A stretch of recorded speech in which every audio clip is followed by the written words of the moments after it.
जूते वगैरह उतारना कैसा है। और बुखारी शरीफ में लिखल क्या करी न बुखारी बजे बुखार निकले असल के वजह दादा चिता तो पखपला बुखार दे नो बस आगा दे पजेन की दा से प्रोत थे कहना नूर खबरी की हो गया डोडो टपा दे हो दा हो दे आगा यो दा हो करे चे यो शेर को दे चे दा दे आता है बुखार उसको बुखारी नहीं आती। बहरहाल बुखारी शरीफ में अभी खुदा पाक खुले थे अम्मो इज़्ज़त है वो उनको कलम तनगू। और बुखारी शरीफ में रसूलुल्लाह सल्लल्लाहु अलैहि वसल्लम फरमाते कि आप यहूदियों की मुखालफत करें हालांकि यहूद नमाज करते वक्त जूते उतारते। अच्छा नंबर एक दा सवाल दारे कि पा जनाजे के पैजार रूबा सुकना द पैजार तहकीक दादे से पैजार की बयाह पर दंडई या पे द पास पर रोग द पास जिन खल पैजार में पास पिकी नो कचरत की सपले पखपो चपल पखपो बूटानो पखपो दे जनाजा कई या दा आम पंज वक्त मुझसे कीदी शिप की हो गई मिसाल भी नो दे मिसाल भी द लिबास थे जाने नो दा के लांदे बांदे पाकवा बरा पाकवा लांदे पाकवा दन न पाकवा नो हुसैन कमीसी अगुस्ती परतुगी अगुस्ती पटके पसरकड़े सादरे पसरकड़े जोराबिया चौरी दी मोजे चौरी दी पैजारे में छोड़ी और कम दे सजदा की च दगोते पे की माती की और न माती की होलार दे करा नबिया बेगूरी नोस के तो पखपल पैजार यकीन भी चेरदा पाक नो जवाज द मानजद जनाजी पर पैजार किश्ता हो बेहतर सदा सदा पैजार बस वली दा पाम अजमक के मान इस्तेमाली द पाक पलीत पते न लगी सो के ख्याल न साथी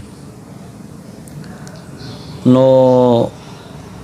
कवे बासी द शक शुबे न खबर हुआ तखपा खे पाक का गंदो खाओ दस करे सो पर अजमक आदा नो दा जाए नमाजुन च तकसीमी दाम द दे पा तकसीम जैसे न द कदम पर पदीद ज़ेरा नशी नो कदे यो सो कसानो इमाम और द इमाम सर यो सो कसान जानमाज त पराती और द दीदा कदमुन प पाक जेई नो कदा नूर दा टोल प पली तबानी नो खुदागी जनाजा वन शकना द इमाम और द बाज मुक्तदियान होशवा नमून द जनाजे होश हो कचरत इमाम तम मुसल्ला नहीं जाए नमाज नहीं मुक्तदियान तम नहीं और बिलफर्ज व तकदीर द गज़े टोल पली थी और द इमाम कदमों प पली ज़रा गले द मुक्तदियान नो जनाजा न एहतियात ज़क दा खलक जाए नमाजुन जान तक वड़ई ना दे पार न दे चे द 10 रुपये जाए नमाज तब तालिब या मोहताज हो या बहुत इमाम से मोहताज हो या बा अवसर अल्हम्दुलिल्लाह पर मुलान साहिबान खुदा पाक लुए रहम करे लगा इस खातून खैरातून तो खुदा पाक हजत ख़त्म करे बाकी के चर तकिदास च पैजार यूस तो दपा से पिकी खौलो नो द दे पैजार मिसाल द कारपेट द पोड़ो और द जानमाश नो जाए नमाज वी दे पर कलान निज़म के पलीते नो द हायल पैदा शुद पलीते और द कदम पर मंस की नमुनजी की नो दा पैजार बिया जाए नमाज शो जाए कदम शो द पारा नो दा बर रोक के पाकी च द कदम पर कम ज़रा गले दे दा पाकी नो कदालान दे नाली पलीतम दे नो देखो पाक दे अजम के दी करना और द दे नाल او د د قدم په منځ کې هغه روغ حایل دی نو چونکې د اچولې پیزار نه دی دا لباس بیا نه دی بیا د دې حکم د سره د جای نماز دی لہذا پیزار پخپو جنازه کیږي بهتره نه ده حضرت موسی علیه نبینا علیه الصلاۃ والسلام چې کله تور ته نو خدای وی فخلعن علیک فانک بالواد المقدس طوى اون په دې بنیاد باندې مونږه جمعتون ته چې راځو پیزارونه وباسو چې زنده پیزار څه په پاک دی پلیت دی جمعات به ملوث شي منځ به ونشي پاتې شو مخالفت د غیر دینو سره چې يهود پیزار وباسي نو صاحب که داسې اشتراک طرف ته لاړو نو بیا به ډوډۍ نه خورو ځکه یهود ډوډۍ خوري بیا جامې اغوستل پکې دي بیا په ګاډي کې تلل پکې دي نو دا ځینې شیونه بیا په نیت باندې جدا کېږي په څه باندې په نیت باندې اوس یهود چې په هر نیت باندې پیزار وباسي ادا تاسو وایه زه نه وایم ما ته پته نشته چې پیزار وباسي نو وباسي او یهود په کم نیت پیزار وباسي مونږ یې په کم نیت پیزار وباسو او تاسو ته واضحه ده چې نبی علیہ السلام ته صحابه کرام رضی الله عنهم عرض وکړو چې دا کفار د صفا مروه په منځ کې سعی کوي په یو غر باندې یو بوت دی او په بل بوت اصاف النایله نو مونږ به خدای چې دا د دې سره مشابهت راځي نو مونږ دا سعی د صفا مروه په منځ کې ترک دا غي غرض دا چې نبی علیہ السلام صاحب الشریعت ته کې دی اوس راته معاف کی جوړ معاف کی کنه لانا چې جس کا نام محمد والی وہ کسی چیز کا مالک مختار نہیں اخو ما آتاکم الرسول فخذوه وما نهاکم عنه فانتهوا فری ہینڈ نو هغې ځکه دې فریاد د فریاد ځای ته فریاد راوړو نبی علیہ الصلوۃ والسلام باندې قرآن نازل شو ان الصفا والمروة من شعائر الله فمن حج او اعتمر فلا جناح عليه ان يطوف بهما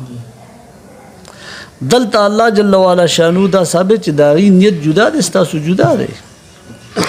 هغې د اصاف او نایلی بود د رضا کولو د پاره سعی کوي تاسو په دې نیت کوئ چې د خدای حکم دی د نبی علیہ السلام عمل دی د حضرت هاجره رضی الله عنها یاد تازه کول دي نو انما الاعمال بالنیات په نیت کې فرق راغی هغې سعی کوي موږ هم سعی کوو هغې په کم غرض باندې کوي د بوتانو د خوشنودګۍ دپاره موږ په کم نیت باندې کوو د الله اطاعت د نبی علیہ السلام اتباع د حضرت هاجر رضی الله عنها یاد تازه کول لکه زه به یو بل مثال درکړم دا چوری خلق په دې علاقه کې کوي نو ډېر خلق وایي چې دا نه کول دا د یهودو عمل دی ولې چې کله نبی علیہ السلام بیمار شو یهود پې خوشحاله شو هغې دا یو طعام تیار کو د نبی علیہ السلام د بیماری په خوشحالی کې اطعام الطعام مونږ وی اول خدا ثابت نه ده خو که دا ثابت هم شي نو صحیح ده که هغې د نبی علیہ السلام د بیماری په خوشحالی کې کړی دی مونږ د نبی علیہ السلام د صحت په خوشحالی کې کړو اوس مقصدین شو د هغې مقصد فاسد و زمونږ مقصد فاسد نه دی هغې د نبی اسلام په تکلیف خوشحاله و نو دا عمل یې وکړو بیا چې نبی علیہ السلام صحتمند شو قدرې نو موږ د نبی علیہ الصلوۃ والسلام په قدرې صحت موږ دپاره غنیمت دی حیاتي خیر لکم و مماتي خیر لکم نو موږ په دې خوشحالۍ کې بیا چوري وکړو چې ښه ده چې نبی علیہ السلام خدای پاک څه قدرې ښه کړو انما الاعمال بالنیات